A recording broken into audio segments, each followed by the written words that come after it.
เบิ่งป่าเบิ่งตัวใหญ่ๆแบบนี้เลยทุกคนนี่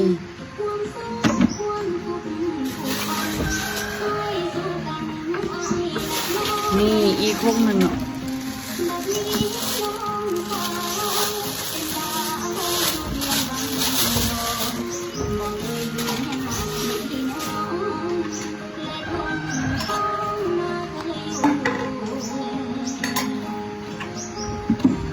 ว้าว